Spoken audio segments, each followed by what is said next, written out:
মওদুদি আকিদায় বিশ্বাসী মানেই সেই ব্যক্তি নবী আলাইহিসসালাম এবং সাহাবীদের সমালোচনা করবে। এটা এখানেই পাবেন, সেখানেই ধরবেন। এবং আমরা জামায়াতে ইসলামীর সকল ভাইদেরকে অ্যাড্রেস করতেছি না, কারণ তিনাদের মধ্যে অনেকেই আছেন যারা মওদুদির আকিদাকে সাপোর্ট করেন না। কিন্তু যে বা যারা মওদুদির আকিদাকে লালন করবে, সে বা তারা অবশ্যই সাহাবায়ে কেরাম এবং নবীদের সমালোচনা করবে, এটাই বাস্তব। কারণ স্বয়ং মওদুদি তার একাধিক কিতাবে সাহাবায়ে কেরাম এবং নবীদের সমালোচনা করেছেন এবং তারা তারই কিতাব পড়তেছে, এগুলাই জানতেছে, বিদায় তারা সমালোচনা করবে, এটাই স্বাভাবিক। এবং রিসেন্টলি যেই বিষয়টা ঘটেছে আপনারা দেখেছেন যে তাদের একজন কেন্দ্রীয় নেতার দোষ থাকতে গিয়ে তাদেরই একজন বীর সৈনিক, যিনি সবসময় তাদের পক্ষ হয়ে দিফা করেন, তিনি বলতেছেন যে এগুলো নাকি নবী আলাইহিস সালাম সাহাবায়ে কেরাম। আপনারা আসলে, আমি বলতেছি না, আপনারা ভিডিওটা একটু দেখে নিন। প্রেম করতো বিধবা নারীর সাথে, এটা সত্য কথা। সাহাবীদের মধ্যেই প্রেম করিতে ঘটনা ঘটতো। একটা সময় এগুলো যেমন অন্যের স্ত্রীকে ভালো লাগতো, তারপরে তাকে বলতো যে তোমার স্ত্রী আমাকে দিয়ে দাও। এটা নবীদের মধ্যে ঘটেছে, যদি ওটা অন্যায় না। নাউযুবিল্লাহি মিন যালিক। এবং আমরা তিনার এই কথায় আমরা কি আশ্চর্য হই নাই, কারণ তিনার এই কথা তিনি যেটা বলেছেন এটা নতুন না।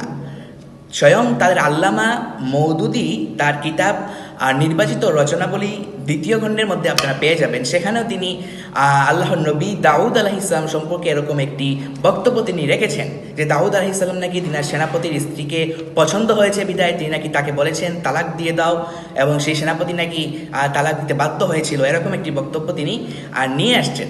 তো সেই জন্য আমরা বলবো যুবক ভাইদেরকে আমরা সতর্ক করতেছি যে আপনারা এখনো সময় আছে, মওদুদিবাদ থেকে আপনারা দূরে থাকুন, মওদুদির কিতাব অধ্যয়ন করা থেকে আপনারা দূরে থাকুন। কারণ মওদুদির কিতাব যদি আপনারা পড়েন তাহলে আপনাদের হৃদয়ে সাহাবা বিদ্বেষী ঢুকে যাবে এবং নবী আলাইহিস সালাম এর সমালোচনা আপনারা করবেন, যেটা আমরা দেখতেছি, যেটা আগেও হয়েছে এখন হচ্ছে। বিদায় আমরা এত কথা বলতে চাই না, আমরা সতর্ক করার উদ্দেশ্যে আমরা ভিডিও করতেছি যে আপনারা মওদুদিবাদ থেকে দূরে থাকার চেষ্টা করবেন। এবং তার একটি আপত্তি যেটা করলেন যে সাহাবায়ে কেরাম থেকে, হ্যাঁ অনেক সময় অনেক ভুল হয়েছে, আমরা সাহাবায়ে কেরামকে তো মাসুম বলতেছি, নবী আলাইহিস সালাম মাসুম, কিন্তু সাহাবায়ে কেরাম তো পরিপূর্ণ মাসুম না। তো সেই ক্ষেত্রে তো তাদেরকে শাস্তি দেওয়া হয়েছে, রজম করা হয়েছে। এখন আপনারা তো দেখলাম, যতটুকু জেনেছি যে আপনাদের কেন্দ্রীয় সেই নেতাকে আপনারা বহিষ্কার করেছেন দল থেকে। এটাই কি শরিয়া আইন? শরিয়া আইন কি এতটুকুই যে অপরাধ করেছে দল থেকে বহিষ্কার, এটা নাকি শরিয়া আইন মোতাবেক শাস্তি দিবেন? সেটা কেন আপনারা করতেছেন না? তো আমরা বলবো আপনারা মওদুদির কিতাবগুলো যেই জায়গায় নবী এবং সাহাবায়ে কেরামের সমালোচনা রয়েছে এইগুলো আপনারা সংশোধন করার চেষ্টা করুন। এবং আমরা আহ্বান করব যেই ব্যক্তি, যেই আপনাদের ইউটিউবার ব্যক্তি যিনি এই বক্তব্য দিয়েছেন, আপনারা তিনাকে নিয়ে বসে তিনাকে তাওবা করার আহ্বান করুন, তিনার বক্তব্য এক্সপান্স করার জন্য আমরা চাইব তিনি এটা করবেন।